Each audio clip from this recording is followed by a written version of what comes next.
संस्कृत की क्लास में आप सबका स्वागत है। आज हम संस्कृत के द्वितीय पाठ संज्ञा शक्ति का अनुवाद करेंगे और आज इसके पार्ट 2 का अनुवाद करेंगे। पार्ट फर्स्ट का अनुवाद पहले हम कर चुके हैं संज्ञा शक्ति के। हाँ, अब चैप्टर को स्टार्ट करते हैं। ईर्ष्यम घृणीम त्वसंतुष्टः क्रोधनो नित्य संकित है। ईर्ष्यम यानी ईर्ष्या करने वाला, घृणी यानी घृणा करने वाला, असंतुष्ट असंतोषी, क्रोधनो क्रोधी, नित्य संकित है सदैव शंका करने वाला, पर भाग्यो उपजीवी दूसरों के भाग्य पर जीवित रहने वाला, च सड़ेते यह 6 दुख भागिन है, दुख के भागीदार होते हैं। ये 6 व्यक्ति सदैव दुख के भागीदार होते हैं। कौन कौन?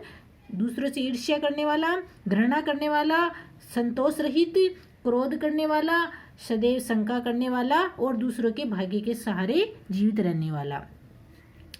तत् इसके बाद श्रुत्वा यानी सुनकर के, कपोत राजस्य शंका, कपोत राज की शंका का, च अनादृत्य अनादर करके, सर्वे सभी, कपोत कबूतर है, तत्र वहाँ पर उपविष्टा है, वहाँ पर बैठ गए। कपोत राज की शंका का अनादर करके सारे कबूतर वहाँ पर बैठ गए। कहाँ पर? जाल पर। अनंतर इसके बाद सर्वे जालेन सभी जाल में बंधा बुबु है, सभी जाल में बंध गए। ततो इसके बाद इससे वचनात् है, जिसके वचन से, तत्र वहाँ पर, अवलंबितात उतरे थे, मतलब जिसके वचन सुनकर के वहाँ पर उतरे थे, तम उसको सर्वे तिरस्कुर्वन्ति उसका तिरस्कार करने लग गए। जिसके कहने पर वहाँ जाल पर उतरे थे और वो जाल में बंध गए, इसके बाद उस कबूतर का सभी कबूतर तिरस्कार करने लग गए। तस्य तिरस्कारम उसका तिरस्कार, श्रुत्वा सुनकर के या उसके अपमान को सुनकर के, चित्रग्रीव कपोतराज चित्रग्रीव वाचा बोला, ना अयम अश्य दोष है, ना मानी नहीं, अयम यानी यह, अश्य यानी इसका दोष है, ये इसका दोष नहीं है। विपत्ति काले विपत्ति के समय, विस्मय एवं आश्चर्य ही, का पुरुष है कायर पुरुष का लक्षण है। विपत्ति के समय आश्चर्य करना कायर पुरुष का लक्षण है।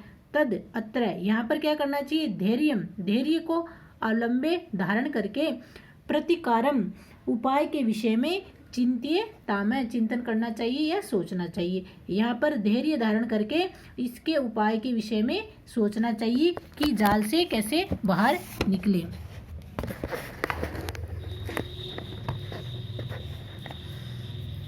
इदानीम अपि एव क्रियताम, अब ऐसा ही, एव यानी ही, क्रियताम यानी करना चाहिए, अब ऐसा ही करना चाहिए। सर्वे सभी, एक चित्ती भूय एक साथ मिलकर के, जालम जाल को, आदायो यानी लेकर के, उड़ियताम उड़ जाना चाहिए। सबको एक चितियन एक साथ मिलकर के जाल को आदाय यानी लेकर के उड़ जाना चाहिए।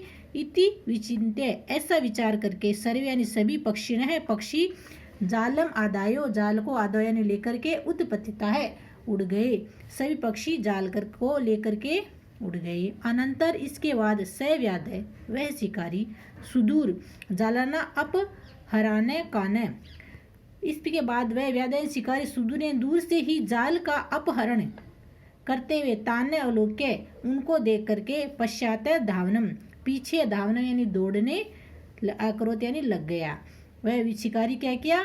जाल को अपहरण करते देख करके उनके पीछे दौड़ने लग गया। तत् इसके बाद तेसु उनकी, चक्षुषु विषया अति आक्रांतेषु, चक्षुषु यानी आंखों से, विषय अति आक्रांतेषु यानी ओझल हो जाने पर, पक्षी यानी पक्षियों के, उन पक्षियों के उनकी आंखों से ओझल हो जाने के बाद, स व्याध है वह शिकारी, निवृत्त है लौट आया। अतः इसीलिए, एवं उच्यते इसीलिए ही, उच्यते यानी कहा गया है, अल्पा नामपि वस्तु नामपि, अल्पा नामपि यानी छोटी छोटी, अल्पा नाम यानी छोटी छोटी, वस्तु नाम यानी वस्तुओं के सहती है,